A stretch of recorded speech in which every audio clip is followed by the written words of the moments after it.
What happens when one of Hollywood's most respected actresses sits down for what should be a routine interview and ends up in the most explosive confrontation ever witnessed on daytime television?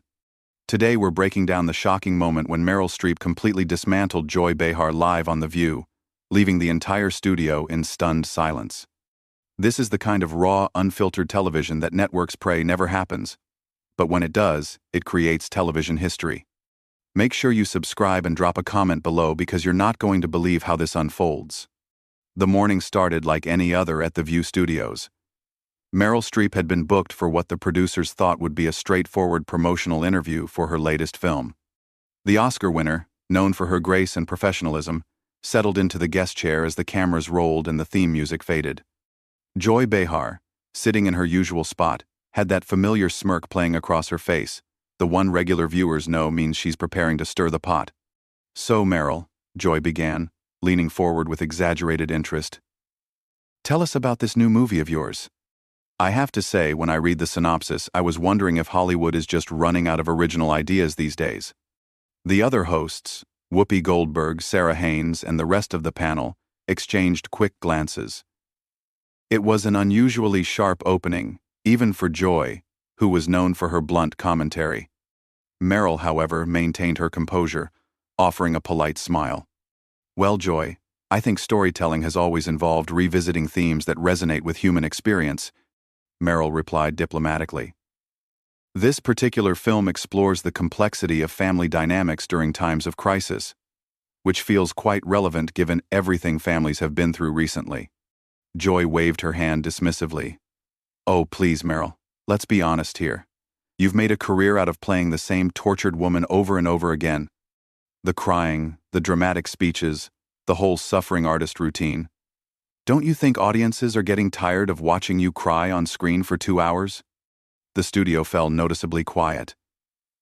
Even the production crew seemed to pause their usual bustling. Whoopi cleared her throat, clearly uncomfortable with the direction Joy was taking the interview. Sarah looked down at her notes, suddenly finding them fascinating. Meryl's smile didn't waver, but something shifted in her eyes. "That's an interesting perspective, Joy. I'm curious, what would you consider authentic storytelling? Because from where I'm sitting, exploring human emotion and vulnerability seems like exactly what art should do." "Authentic?" Joy scoffed, her voice rising slightly. "Authentic would be admitting that you've been coasting on your reputation for decades. You get nominated for everything because it's Meryl Streep, not because the performances are actually that remarkable anymore. It's like the emperor's new clothes, and everyone's too afraid to say it." The tension in the room was palpable now. Cameras continued to roll as the other hosts sat in stunned silence. This wasn't the playful back and forth that sometimes happened on the show. This felt personal, hostile, and completely unprofessional. Meryl set down the water glass she'd been holding and looked directly at Joy. "I see. So you believe that recognition comes from some sort of industry conspiracy rather than craft and dedication?" Meryl's voice remained steady, but there was steel underneath the politeness. "Tell me, Joy, what's your background in performance? What gives you the authority to make such sweeping judgments about artistic merit?" Joy's face flushed slightly. "I don't need to be a chef to know when food tastes bad, Meryl. And I've been in this business long enough to know manufactured excellence when I see it." "This business?" Meryl repeated, her eyebrows raising slightly. "You mean television hosting? Because acting, real acting, requires a level of vulnerability and skill that I'm not sure you'd understand. It's not about delivering opinions from behind a desk." The other hosts were now actively trying to redirect the conversation. Whoopi jumped in. "Ladies, maybe we should talk about the film itself. The story.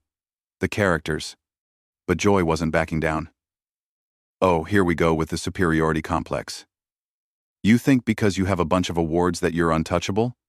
But let me tell you something, sweetheart. I've been calling out Hollywood phonies since before you were doing those ridiculous accents in every other movie." Meryl's composure finally cracked, just slightly. "Phonies? That's rich coming from someone whose entire career is built on manufactured outrage and uninformed commentary. You want to talk about authentic? Let's discuss what's authentic about sitting here every day, spouting opinions about subjects you clearly don't understand, while real artists are out there actually creating something meaningful." The words hung in the air like smoke. Joy's mouth opened and closed, for once seemingly at a loss for her usual quick comeback. The studio audience, which had been murmuring quietly, fell completely silent. Even the camera operators seemed frozen, unsure whether they should keep filming this career-ending moment or cut to commercial. Sarah tried desperately to smooth things over. I think what's wonderful about art is that it means different things to different people, and perhaps— No, Meryl interrupted, her voice calm but firm. I think Joy has made her position quite clear. She believes that expertise, training, and decades of craft mean nothing compared to her personal opinions delivered from a position of comfort and safety. It's fascinating, really, this idea that criticism without understanding equals insight. Joy finally found her voice again, but it came out sharper and more defensive than her usual confrontational tone. Don't you dare lecture me about understanding. I've been watching movies since before you were even thinking about acting. I know what I see, and what I see is someone who thinks she's above criticism. Above criticism? Meryl laughed, but it wasn't a pleasant sound. Joy, I've been criticized by some of the most brilliant minds in film and theater. The difference is, those critics understood what they were evaluating. They could discuss technique, emotional truth, the relationship between text and performance. You're offering nothing but personal attacks disguised as professional commentary. The words hit Joy like a slap across the face. Her cheeks reddened as she realized that Meryl had just publicly dismantled her entire approach to commentary in front of millions of viewers. But instead of backing down or acknowledging the valid point, Joy doubled down in the worst possible way. Personal attacks? Joy's voice cracked slightly as she leaned forward aggressively. You want to talk about personal attacks? Let me tell you what's personal. Watching someone like you parade around Hollywood for 40 years, acting like you're doing Shakespeare when half the time you're just putting on funny voices and calling it acting. You think you're Katharine Hepburn, but honey, you're not even close. The studio was now completely silent, except for the hum of the cameras. Whoopi had her hand pressed to her forehead, clearly regretting every decision that led to this moment. Sarah looked like she wanted to crawl under the desk. The producers in the control room were frantically trying to decide whether this was a disaster or the most compelling television they'd ever captured. Meryl sat back in her chair, and for a moment, everyone thought she might take the high road and simply end the interview. Instead, she folded her hands in her lap and spoke with the kind of quiet intensity that made everyone lean forward to hear. Joy, I'm going to do something for you that clearly no one in your life has had the courage to do. I'm going to tell you the truth. Her voice was steady, but there was fire behind it. You have built a career on being deliberately inflammatory because actual insight requires work, study, and intellectual honesty. You confuse volume with authority and controversy with relevance. Joy's mouth fell open. How dare you? I'm not finished, Meryl continued, her voice cutting through Joy's protest like a knife. You want to compare me to Katharine Hepburn? Fine. Hepburn was fearless, intelligent, and never punched down. She challenged power, not artists trying to do meaningful work. You, on the other hand, have made a living out of cheap shots and surface-level observations. The difference between us isn't just talent, Joy, it's character. The silence that followed was deafening. Joy's face had gone from red to pale, and for the first time in her career on The View, she seemed genuinely speechless. The other hosts were frozen, unsure whether to intervene or let this play out to its inevitable conclusion. Finally, Joy found her voice, but it came out as a strangled whisper. You think you can come on my show and humiliate me? Your show? Meryl's eyebrows shot up. Joy. This is The View. It belongs to all of you, and more importantly, to the viewers who tune in expecting thoughtful discussion, not petty attacks on guests. But since you brought up humiliation, let me ask you this. When was the last time you created anything? When did you last put yourself out there, vulnerable and exposed, for people to judge? Joy's voice grew shrill. I create conversation. I create dialogue. I ask the tough questions that everyone else is afraid to ask. You create conflict. Meryl corrected firmly. There's a difference between tough questions and cheap attacks. A tough question about my work might be about my process, my choices, the themes I'm drawn to. Instead, you opened with insults disguised as observations. That's not journalism, Joy. That's not even good entertainment. It's just cruel. Whoopi finally attempted to regain control. Ladies, I think we need to take a breath here and maybe... But Joy wasn't done. The humiliation of being called out so publicly had pushed her past the point of rational thought. You know what, Meryl? You want to talk about cruel? Cruel is watching someone your age, still trying to play ingenues in movies.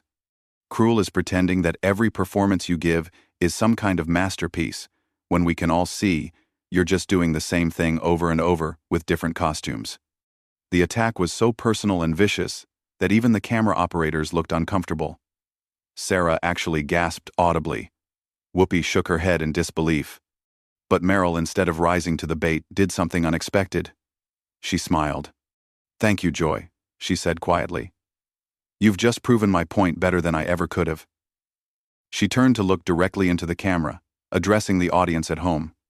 Ladies and gentlemen, what you're witnessing right now is what happens when someone is confronted with their own limitations.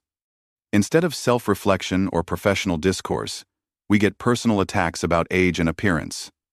Joy realized she had walked directly into a trap of her own making. I didn't mean... Oh, but you did mean it, Meryl interrupted, turning back to face her.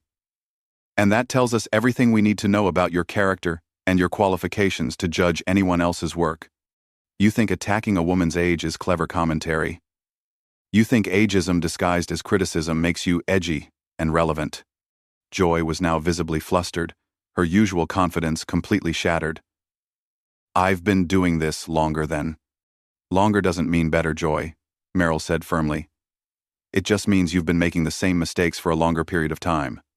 And frankly, if this is what you consider professional behavior after all these years, then maybe it's time to reevaluate your approach. The other host sat in stunned silence as Joy struggled to regain her composure. Her face was flushed, her hands were shaking slightly, and for the first time since she'd joined The View, she looked genuinely vulnerable. But instead of evoking sympathy, her previous attacks had burned any goodwill she might have received. Sarah made one more desperate attempt to salvage the interview. Perhaps we could talk about the message of your film, Meryl, and how it relates to current. Actually, Meryl said, standing up from her chair, I think we've covered quite enough for today. Joy has made it clear that she's more interested in personal attacks than professional discussion, and I don't see any point in continuing this conversation. Joy's voice came out as a croak. You can't just leave in the middle of an interview. Meryl paused and looked down at her with something that might have been pity. Joy, you stopped conducting an interview the moment you decided to make this personal. What we have now is just you embarrassing yourself on national television while I try to maintain some semblance of dignity for both of us. The studio was so quiet you could hear the hum of the air conditioning. Meryl stood there, poised and dignified, while Joy sat slumped in her chair, the reality of what had just transpired beginning to sink in. The other hosts looked like they were witnessing a car accident in slow motion, unable to look away but desperately wishing they could. Joy made one last desperate attempt to save face. Fine. Walk away. That's what people like you do when you can't handle real questions. Meryl paused, her hand on the back of her chair, and slowly turned around. The look in her eyes was pure steel. Real questions, Joy? Let me show you what a real question looks like. She sat back down, but on the edge of her seat, leaning forward with laser focus. Here's a real question for you. In all your years of television, can you name one instance where your confrontational approach actually led to meaningful insight or positive change? Joy's mouth opened, but no words came out. The question hung in the air like a challenge that everyone knew she couldn't meet. Here's another one. Meryl continued relentlessly. Can you explain to your viewers why you think personal attacks constitute professional journalism? Because that would be genuinely educational for everyone watching. Whoopi tried to intervene again. Meryl, maybe we should. No, Whoopi, Meryl said firmly, never taking her eyes off Joy. Joy wanted real questions. These are real questions. They're about professional standards, about the responsibility that comes with having a platform. about the difference between challenging people and simply bullying them. Joy finally found her voice, but it came out weak and defensive. "I'm not a bully. I ask tough questions. Sometimes people don't like that." "There's the problem right there," Meryl said, shaking her head. "You think being disliked for asking probing questions is the same as being disliked for being needlessly cruel. They're not the same thing, Joy. One is journalism, the other is just bad behavior with a television contract." The cameras continued rolling as Joy struggled to respond. Her usual quick wit had completely abandoned her, and she looked around the table desperately, hoping one of her co-hosts would come to her rescue. But Sarah was staring at her hands, and Whoopi looked like she was calculating how many more minutes until commercial break. "Let me give you an example of the difference," Meryl continued, her voice taking on the tone of a teacher addressing a struggling student. A real question might have been, "Meryl, your latest film deals with themes of resilience in the face of adversity. Given your long career, what have you learned about finding truth in difficult emotional territory?" That would have been challenging and substantive. Joy tried to interrupt. "That's not." "Instead," Meryl continued, "you chose to open with insults about my career trajectory and suggest that my success is somehow fraudulent. That's not journalism, Joy. That's not even good gossip. It's just mean-spirited noise designed to create conflict rather than understanding." The devastation was complete. Joy looked around the table one more time, but found no support, no lifeline, no way out of the hole she had dug for herself. Her voice, when she finally spoke, was barely above a whisper. "I've been doing this for years. I know how to conduct an interview." Meryl's response was swift and final. "Joy, knowing how to do something and actually doing it well are two entirely different things. You've been talking for years, but that doesn't mean you've been communicating effectively. There's a difference between having opinions and having insight, between being provocative and being productive." Sarah made one final, desperate attempt to salvage something from the wreckage. "I think what's important is that we can have different perspectives and still respect." "Respect," Meryl repeated, turning to Sarah with a sad smile. "Yes, that's exactly what's been missing here. Respect for the craft, respect for the guest, respect for the audience who tuned in, expecting thoughtful discussion rather than a verbal ambush." Joy's last shred of dignity finally snapped. "You think you're so much better than everyone else, don't you? You think your little speeches make you superior?" Meryl stood up again. But this time her demeanor was different. There was sadness in her eyes. Disappointment rather than anger. "Joy, I don't think I'm better than anyone, but I do think we all have a responsibility to be better than our worst impulses. Today, you chose to give in to yours. And now you're trying to make that choice my fault." She gathered her purse and turned to face the camera one final time. "To the viewers at home, I apologize that what should have been a conversation about storytelling and art became something much uglier. That wasn't my intention when I agreed to come here today." Joy made one last pathetic attempt to regain control. "Well, maybe next time you'll think twice before coming on a show where we ask real questions." Meryl paused at the edge of the set and delivered the final blow with devastating calm. "Joy, the tragedy isn't that you ask difficult questions. The tragedy is that you think what you did here today qualifies as asking questions at all. Real journalism requires curiosity, preparation, and respect for both your subject and your audience. What you did was none of those things." As Meryl walked off the set, her heels clicking against the studio floor, the silence that followed was deafening. Joy sat there, her face pale, her hands trembling slightly, the full weight of her professional humiliation settling in. Whoopi looked directly into the camera with an expression that said everything about how the show's veteran host felt about what had just transpired. "We'll be right back," Whoopi said quietly, and the cameras finally cut away, leaving Joy alone with the consequences of her own behavior and the knowledge that millions of viewers had just watched her get completely dismantled by one of the most respected actresses in the world. The confrontation was over, but the impact would be felt long after the cameras stopped rolling. Joy Behar had picked a fight with Meryl Streep and lost in the most public and devastating way possible, proving that sometimes when you try to tear someone down, you end up revealing far more about yourself than about your target. What did you think about this absolutely explosive confrontation? Have you ever seen a guest completely dismantle a host like this before? Drop your thoughts in the comments below, and make sure to subscribe for more incredible moments like this one.